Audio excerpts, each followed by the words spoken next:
All righty. Welcome, everyone. Thanks for joining in. We are super excited to have a friend, an old teammate from more than a decade ago, which sounds really weird to say, Jordan Taylor joining us. Jordan, thanks so much for coming with us. I'm really excited about this. I know everyone else is as well.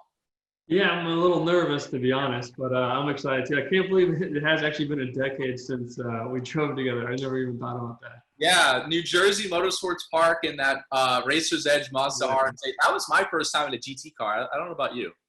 I think it was like my second or third race, but that weekend was weird because I think that's where Pruitt crashed, right? What's that? That's the weekend that Pruitt had that huge crash, and then practice was Split in half and came down pit lane. that was crazy.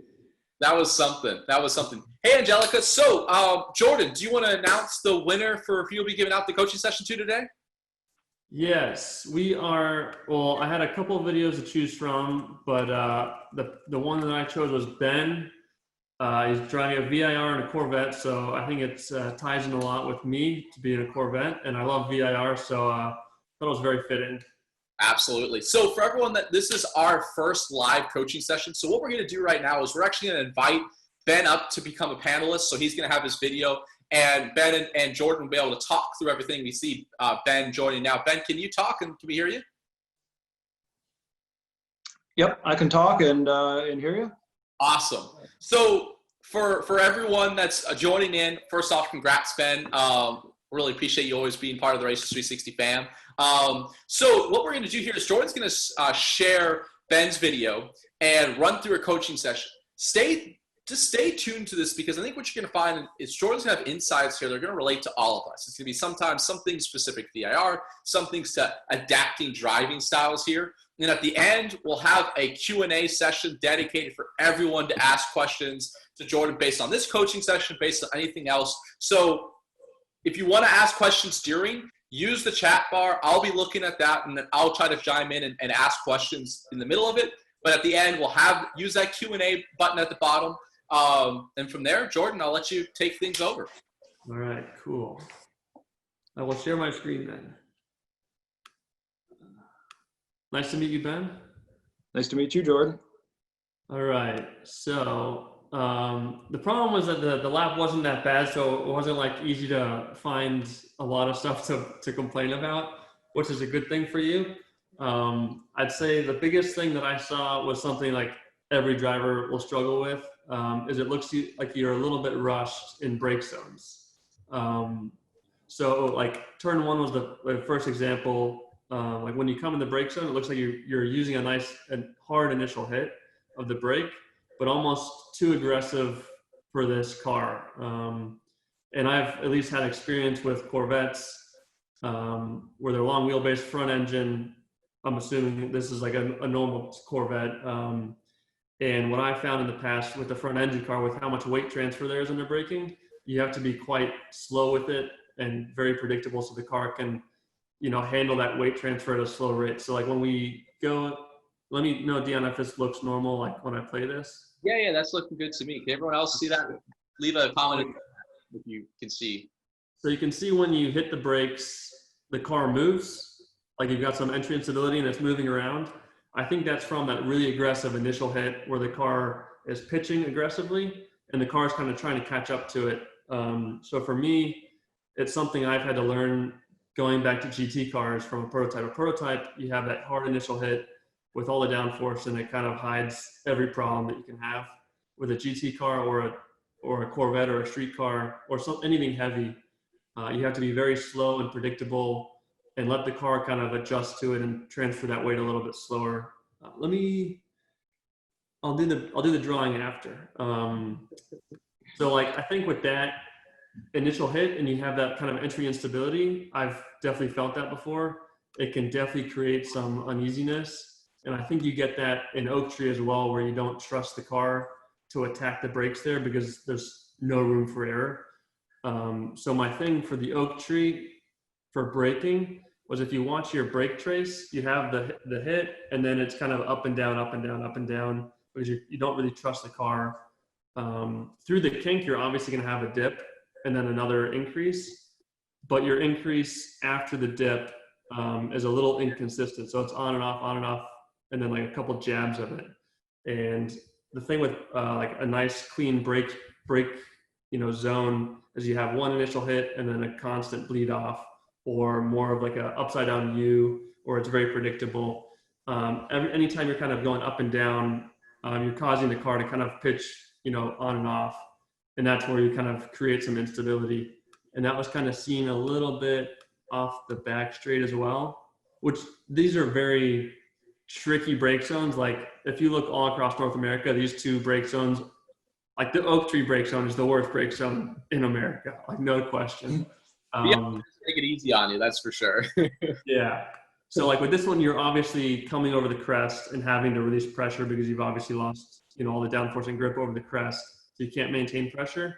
But you can see your brake trace when you come back down is still a little kind of jabby on and off, undulating. So I think when you look at that, like in those two spots specifically, that just means there's free lap time in that brake zone, in that entry, because you would have been able to push the brake zone a little bit later and carry more speed through that brake zone if the trace was just a little bit cleaner. And like for me in my career, For you off. to Corvette racing in like 2012, 2013, I was used to driving a prototype, and I had that hard initial brake, and it took me a long time to get over that. And as soon as I did, like it lets you relax as a driver. It doesn't feel like everything's rushed. Everything calms down because the car is not, jacking up and down as quickly. So I think if you make like a little bit smoother of an adjustment to that initial brake hit, it'll calm down like crazy, and you'll be way more consistent. It'll be more comfortable to drive, and you can, work on those brake points if you have that consistent, initial hit and bleed off. That was like the biggest thing. I saw like lines and everything. Like I wouldn't say anything was wrong. Everything line-wise was really good. The only other thing kind of on the same point is kind of being a little bit smoother on throttle, which like this is just me nitpicking. Just because I know this track really well, like through here, how your throttle's a little bit aggressive on and off. I think just being a little bit smoother, dipping off throttle and bringing it back on, like the overall average of, throttle percentage through that section can go up a little bit, and then raise that speed, because this is basically a straightaway that you're going down through the S's full throttle. So that exit is super important.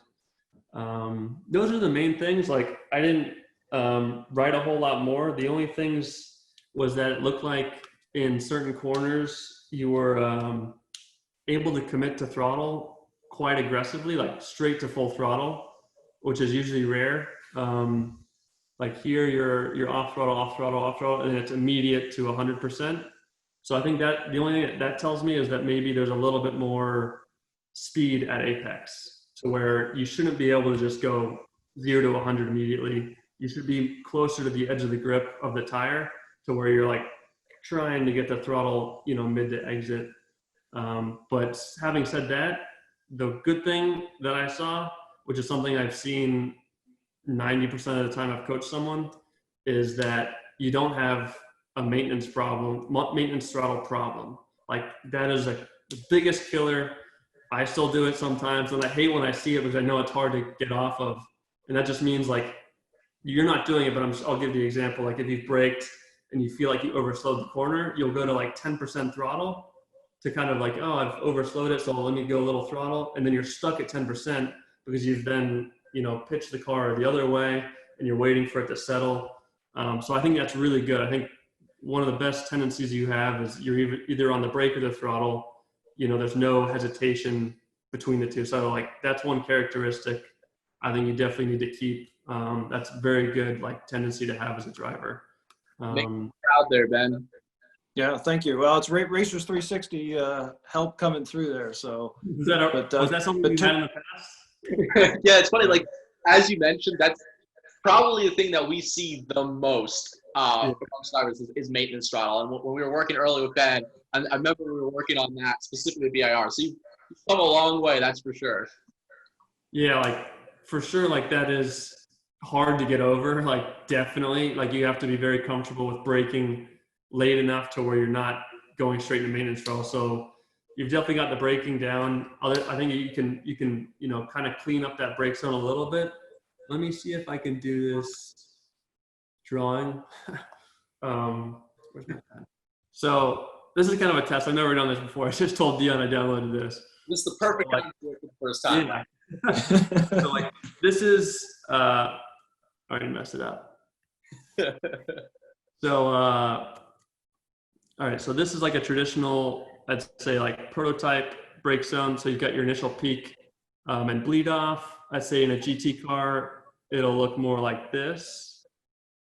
Like you can kind of round it off and you can get more kind of braking capacity out of that mid brake zone. You don't have the initial hit because there's no downforce. And then what you were having was kind of, I'd say like this, and then it would dip off and then you'd come back up like that before the apex. And so like, I could keep drawing lines here. I think it'd get really confusing because when I drive, and I think Dion said you're an engineer. Correct. So like, I think sort of engineering, I think when I drive, I like to see data. I'm sure you do too. You like to see the numbers behind it. So when I drive, I often try picture in my head what the data would look like when I change something. So like when you have your trace there, all right, you're going to be an orange speed trace. This could get very confusing. All right, so you're coming into the corner, you hit the brakes, the speed's coming down, and then you raise up kind of in the brake zone, and then when you hit it again, the speed's kind of drops fast. And then obviously you accelerate out of the corner. We'll go dark blue for We're this. watching, to clarify here, the new orange line is representing speed, and everything else is trying to represent like brake pressure through the brake zone. Yeah. So then like this will be the prototype. So like you'll start on the same trend, but then kind of keep the speed trace like consistent like that. So like this phase in the middle, like, man, this is gonna get confusing. I probably, so like right here, you can see like this big speed differential. Like you're gonna gain there, but then you're gonna lose a bunch like late in this brake zone. If that makes sense, like I see it in my head, it might not make sense to you. Yeah. Well, it does. And actually when you draw that brake trace, when on laps, when I really try to compress the brake zone and really get the most out of it. I mean, I do see that in the data versus, you know, in particularly like a really heavy brake zone, turn 10 at Road Atlanta, turn 1 at VAR, or 14 there. And so I've got to find a way to not have that re-addition of brake pressure that kind of gives that second hump. I think like, and don't like the big thing, like I've even like had this discussion with like teammates that I drive with now, like don't feel like you have to have that huge peak of a brake pressure. Like you're gaining such a small point and you're like causing such a movement of the car with that hit. And so like, let me take a couple of these off and I'll show you kind of, so like that's that's two brake traces. Say like blue is a normal driver in a GT car, or no, this will be like a normal driver in a GT car. I get a hard initial hit and then kind of more boxy like that. What I do, which is weird, but it makes for me like the car way more stable in their braking, way more predictable. You don't feel rushed. You're not upsetting anything. You start off kind of like that. You ramp in slower, and then you like hit the same peak, and then kind of match up where they are there. So you lose a tiny bit like here in the brake zone, but you're going to gain it back here in the speed trace. Like the speed trace, you're going to lose at the beginning of the brake zone, gain a little bit back in that first third as well. But the way the car's not going to do that. The car's going to like all four wheels are going to lower down at the same point. So like when you go into a turn 1 at VIR or something like that, you're not going to have that huge pitch. Like for me at the bus stop at Daytona, you don't want to go into the bus stop with the car on the nose because it's so quick.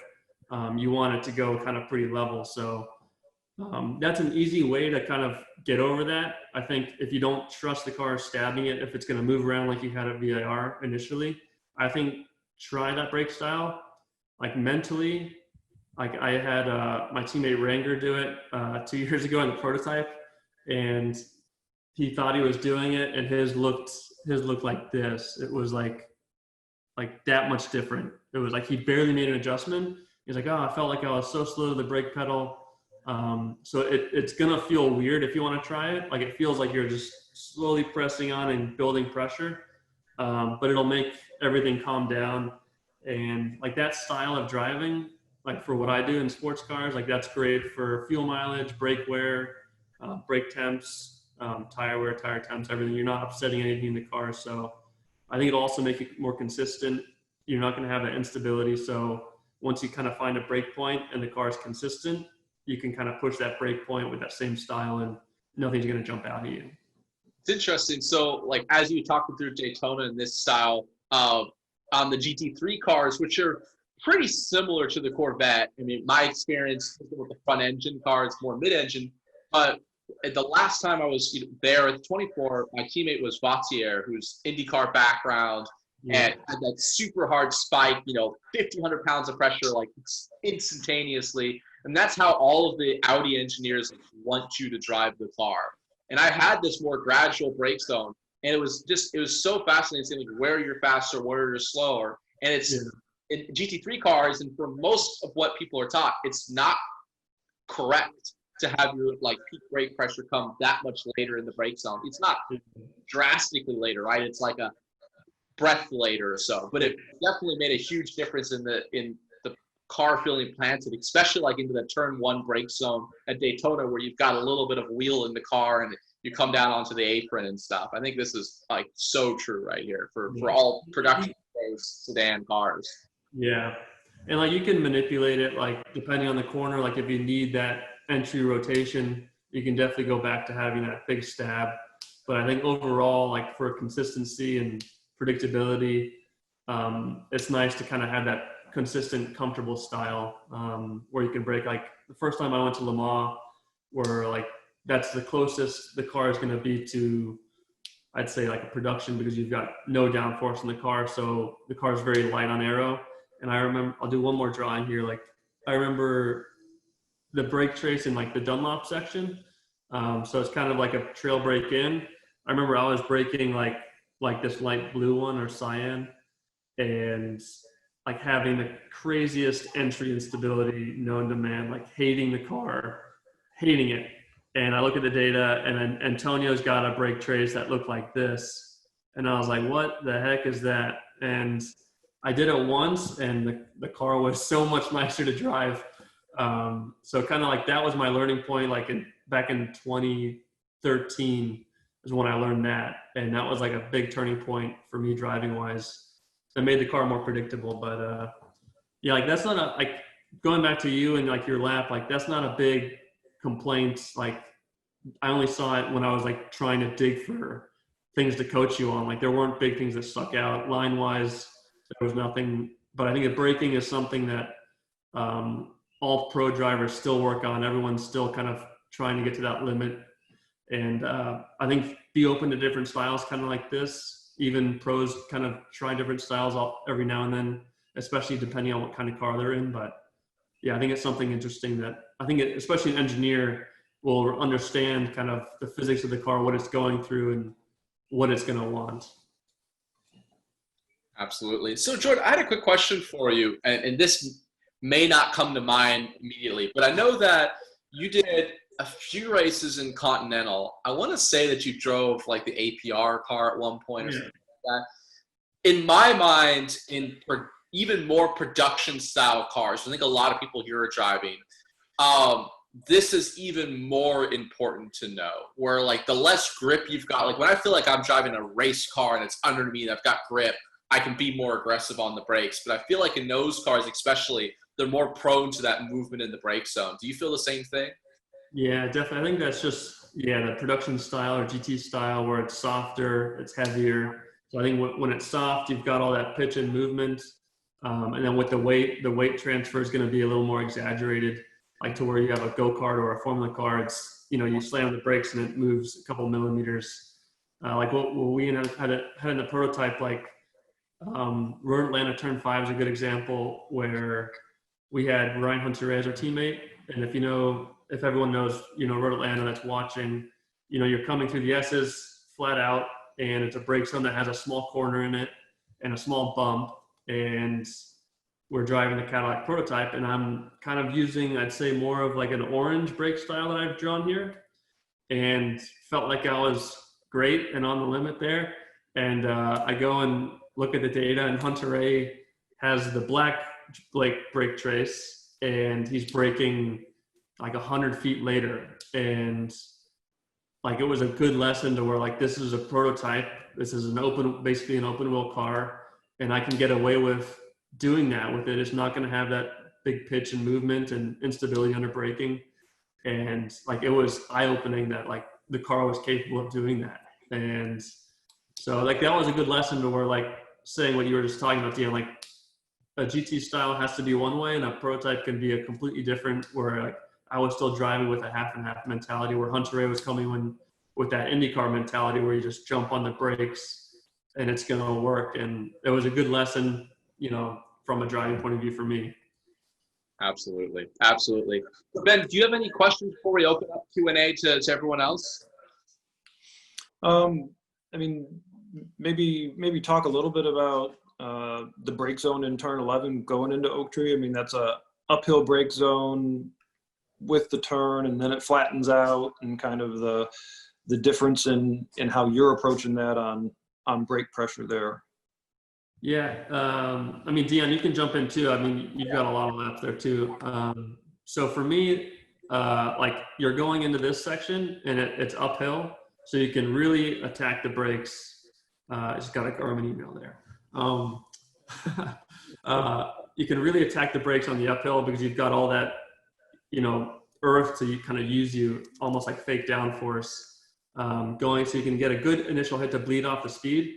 But as soon as it's going to start raising, you're going to have to bleed off. My style here was always brake zone, off the brake, and like completely coast through this apex to kind of raise that. Like, this is in my mind driving, like, okay, I've got a brake trace, the speed's bleeding off. I want to come off to kind of raise that speed trace back up and then brake again. I don't want to hang on the brakes all the way through, because I know if I'm trail braking through this corner, I'm probably going to have some instability that I don't trust. And this is a situation where I'd actually say like maintenance throttle would be okay.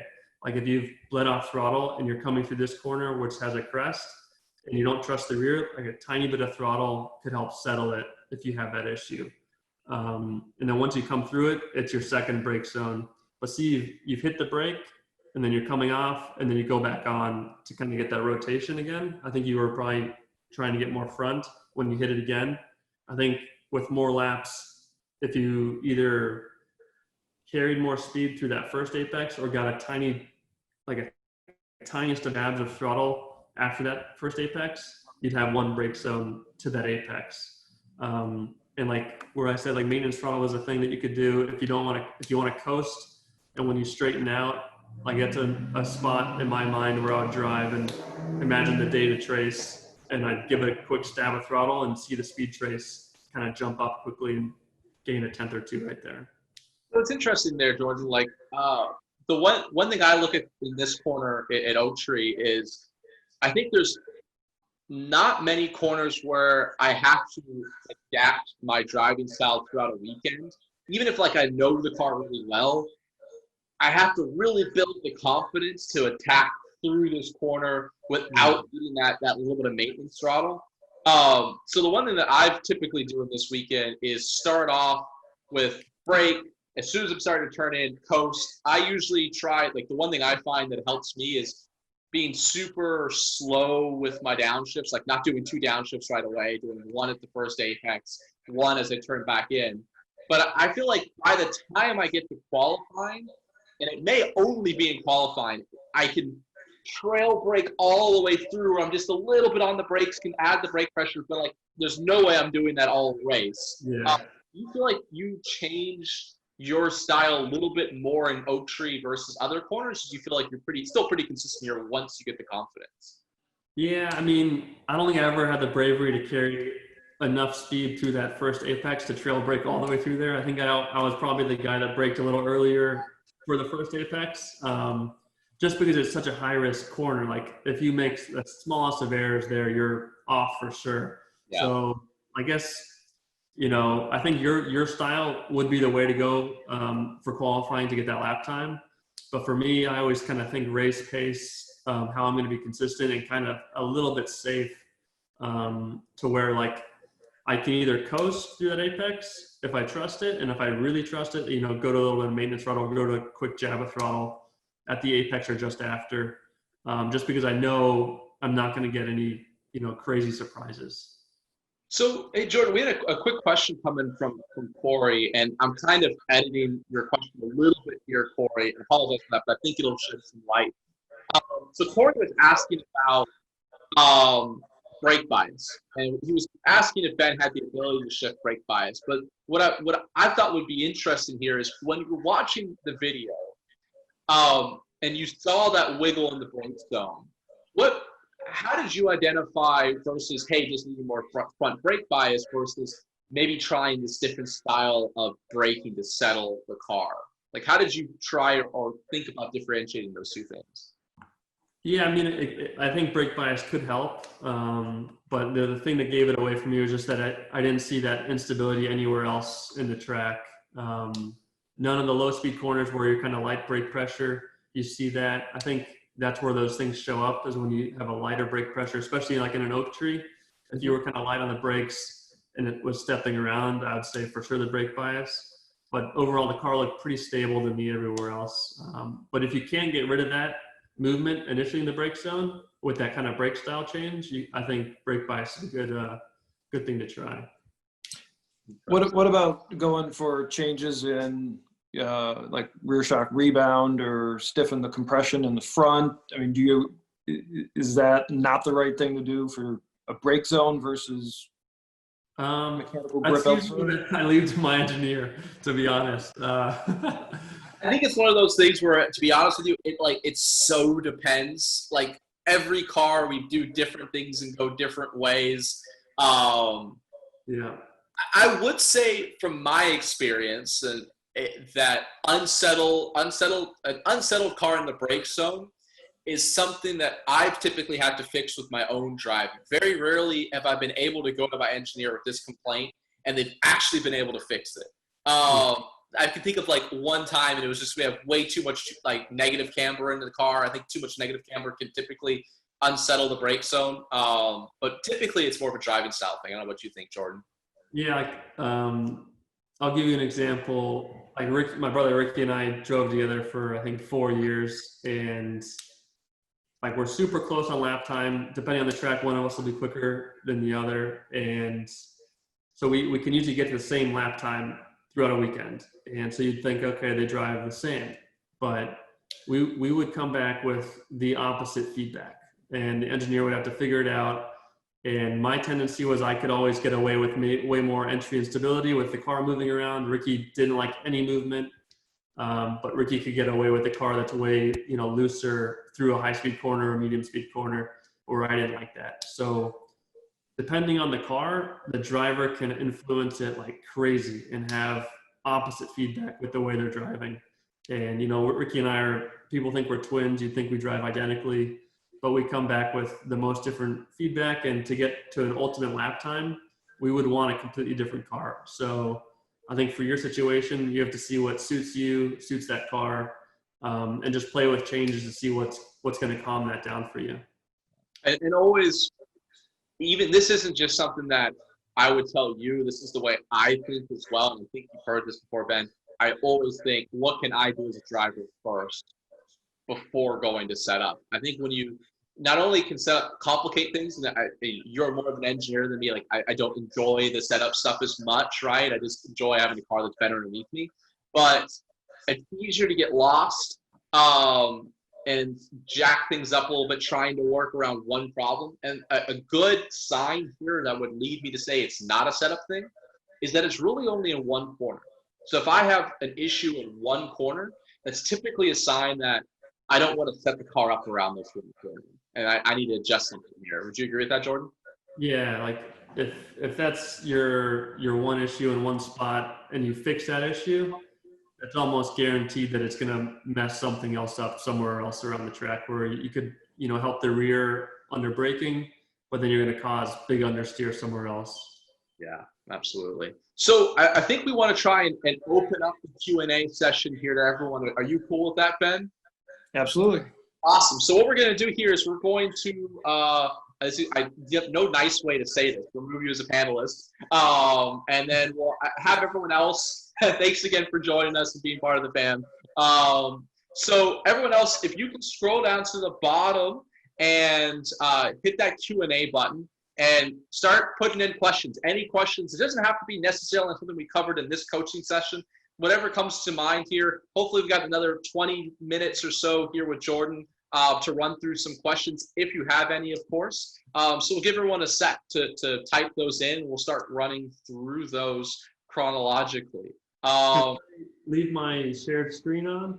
I think we can turn it off for right now and see what comes through. So the one question I did see earlier coming from Corey is, and I don't think there's really an answer for this, but I'd be interested to hear your thoughts on it. To what extent does smoother braking impact, essentially brake harder and later? Wait, sorry, let me read this one more time. To what extent does smoother braking impact? He essentially was asking, isn't it better to be harder and later on initial brake over an entire lap? Isn't that usually the faster way to drive a race car, is braking later and harder? What are your thoughts on that? Yeah, I think it's I don't think it's a black or white answer. I don't think there's a right answer to it. I think it's very dependent on the car, on the track, on the conditions, on the car setup, on the driver.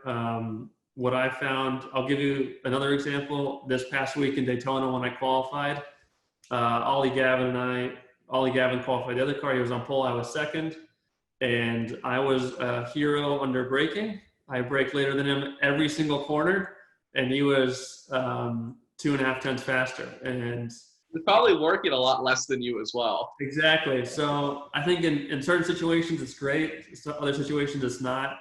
In that situation, it benefited not to be the latest braker. So I think it depends on the corner. Obviously, you do want to find that efficiency and that like peak of grip from a tire to maximize that braking zone. Obviously, you want the beginning of the brake zone to have the highest peak, just because that's where the most downforce you're going to get from the car, and then bleed off. But I think finding that right balance for the corner and the car and the conditions is something that is always a variable and something you're always having to change. It's interesting that you say, like, if you would ask me, like, what's one track that I would think being a late breaker would pay off, I would probably say Daytona. You would think is right high up on the list, right? Like, I think you can get the thing to rotate and get out of there.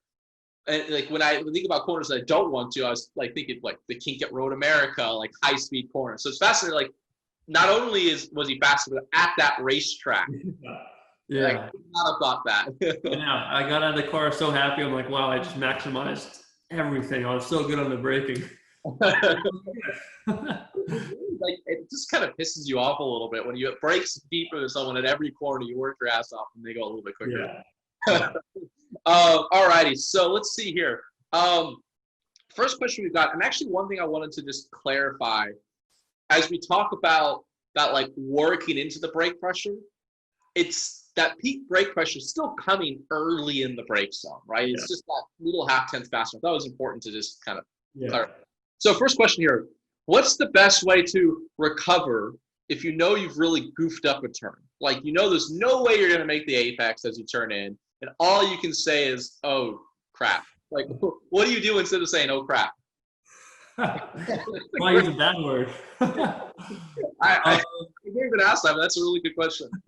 I guess it depends on how you're messing it up and what trajectory the car is going in. I think the scariest one is like if you have a big front lockup coming in the corner and you're potentially going to miss the apex and maybe slide right off the track.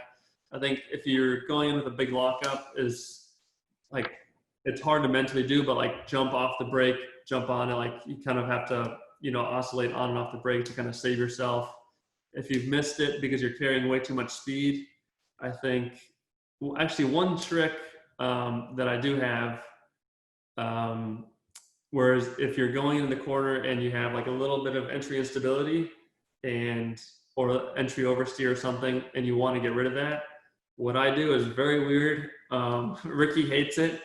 But you basically go from like, if you're going to a right-hander and you feel it kind of correcting and you feel like you're either going to have to correct like that and spin, one thing you can try to do, it's hard to do mentally, but you just crank in right hand down and you go past the slip angle of the tire. So you've almost induced understeer to the car.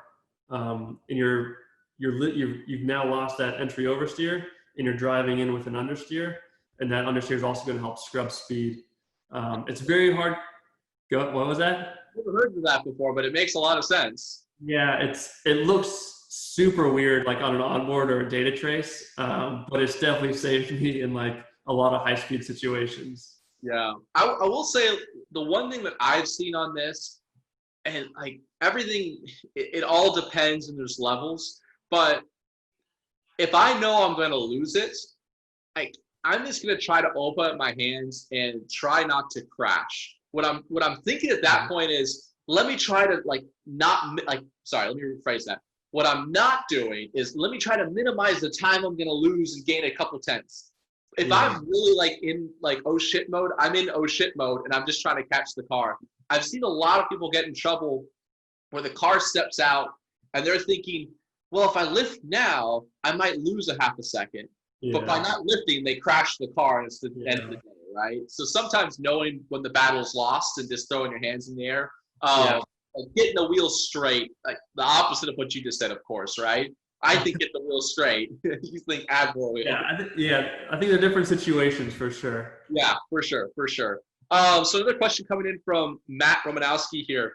Under braking, do you rely on the engine much? Do you shift earlier in the brake zone or you try to shift later in the brake zone? How do you try to time those downshifts? I think it's also car dependent. I think if you're in like an open wheel prototype, you're trying to get them done pretty early. If you're in a GT car, I've found that a little bit later was better, a little bit slower, because it kind of goes on the same topic that you're not, upsetting the car, you're not shocking its system. But you also don't want to do it too late or else you're losing that engine brake from the RPM. But definitely like if you're in a sedan or something, I've definitely noticed in like a low downforce GT car that if you're rushing downshifts, you can cause some entry instability.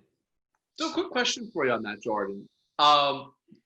I think about Oak Tree at BAR, turn 17 at Sebring. I always, especially at turn 17 at Sebring, like that was never my strongest corner. And I always needed to roll a little bit more entry speed. And one thing that I did, it seemed to help me, was typically like in a GT3 car, it's 6th to 4th gear. I don't know what it is in a prototype, but I really tried to get that first downshift before I got to the wall. But I really wanted to hold that second downshift until I kind of got the car pointed. And by delaying that second downshift in this style corner, it just naturally helped me roll in a little bit more entry speed. Have you found that ever where you try to delay one on purpose to roll in more speed?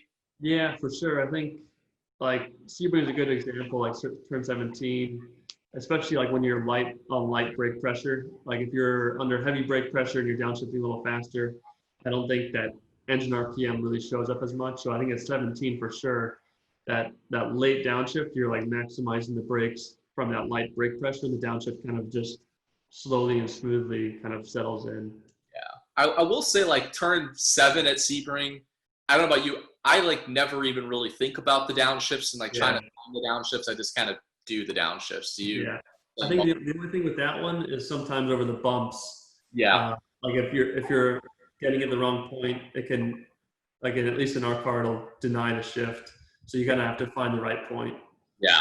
So I got a question for you on that. And like I said, if you have more questions, make sure you throw them in the Q&A for us. But there's one thing that I've seen a lot of drivers do in an H-pattern car, skipping gears, like going 6th to 4th. Do you have an opinion on that? I could never do it. Wasn't that a Skip Barber thing that you don't skip shifts? Yeah, I personally, and as a coach now, I tell every driver I work with, don't do that. I always found it was more inconsistent. Yeah. I felt like I could never get the car to slow down as much. I don't know. It's just us. I definitely agree. I tried it. I think I tried it like at Sebring, probably in a Skip Barber car, and like when you're kind of braking in fourth gear and it just goes quiet because you have like no engine brake anymore, and then you just do like one big blip and downshift. Yeah. Yeah, I could never do. I needed that rhythm of like like downshifting and using the engine brake a little bit. Yeah, when the APR GTIs, like I really struggled with heel toe braking early on. Like I just couldn't get it right.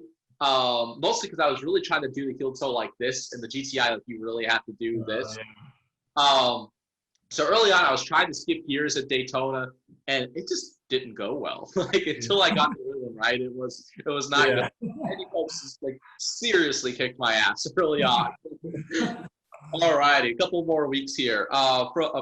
Questions from Bill. One of my weak spots is car control. Any tips on how you can recognize oversteer and catch it sooner? I think for me, it's usually like seat of pants, feel. So I think like a good training tool is go-karts. Like I grew up driving go-karts, and that's a very direct feel of when something's gonna either understeer or oversteer.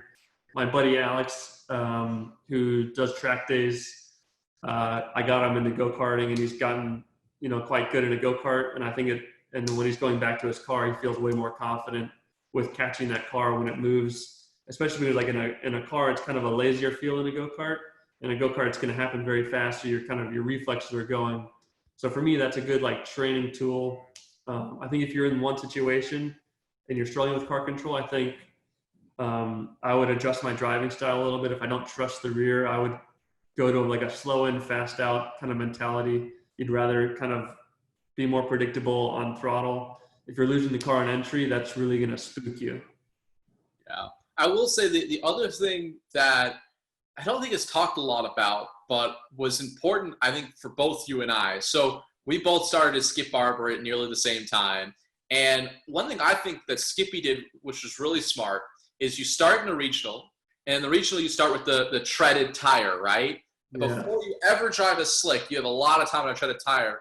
And the treads on the tire, essentially they speak to you more. So as you get closer to the limit, it's like, hey, I'm gonna lose grip. Yeah. By the way, I'm almost losing grip. Oh my gosh, I'm close. It's like talking. Yeah. Where the slick tire is like all good, nothing.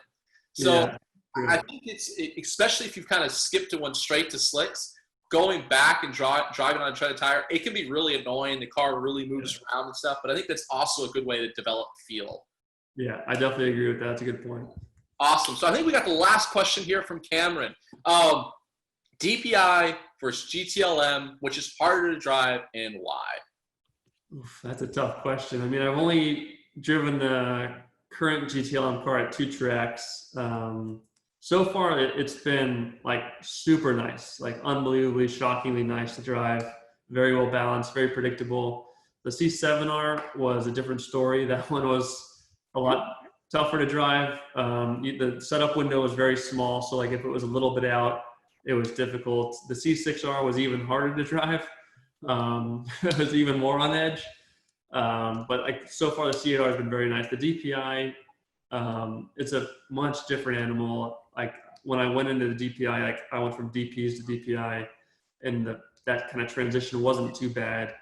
The way you have to drive a DPI kind of is unsettling. They like to get lap time out of a DPI, you have to have a lot of front grip in high-speed corners, so it feels very on edge. When you first get into it, it feels like if you're going to turn the wheel, it's just going to immediately spin. But as soon as you kind of get over that hurdle and trust the aero, trust the downforce that it's going to stick, and that you have to be very precise with your hands, that kind of goes away. So they're much different animals. I think when I went back to GT this year, the mental side was a lot harder. Kind of just you're pushing at all times, through traffic, and when you're in DPI and you get to traffic, you can kind of relax a little bit because you're kind of stuck behind them at this point. In GT, you're pushing 100% of the time. I think it always comes down to which car is set up better and which car are you winning in. Mm-hmm. You have one in both now, so maybe less so that part. But if the one car is set up better, you're gonna tend to like that one a little bit more. Definitely. It's gotta be nicer to be the faster car on the racetrack. I was always annoyed to Yeah. be in a solo class. It's not great looking in the mirror all the time. No, really not. Really not. Awesome. We had one more follow-up question come in, but it was about using the YouTube video, which, sorry, it's a bit of a process for us to get the screen shares going and analyze that. So it doesn't really work that well in this. So make sure next time, send that ahead of time, and we'll get to it. I think that's it. So Jordan, thank you so much for joining us. I hope we can have you again. It's always really fun to go through this and hear your perspective. Yeah, no, thanks for having me. It was like I love coaching. I love going through the process. Like I learned as well through it. I kind of reaffirm some things that I see and that I know, but you never know what you're going to see and what you're going to learn from someone else. So yeah, you can always learn something and get a new perspective. Absolutely. Absolutely. So this was our first live coaching session. Please drop us an email. Let us know if you liked it or not. Our next person joining us is actually another Corvette legend with Johnny O'Connell. So we're keeping the Corvette theme going. It's very different personalities, I got to admit, right? Awesome. Well, hey, Jordan, good luck this weekend at Sebring. We'll be rooting for you, and we'll see you next time. Yeah, thanks, Dion. See you guys. Bye.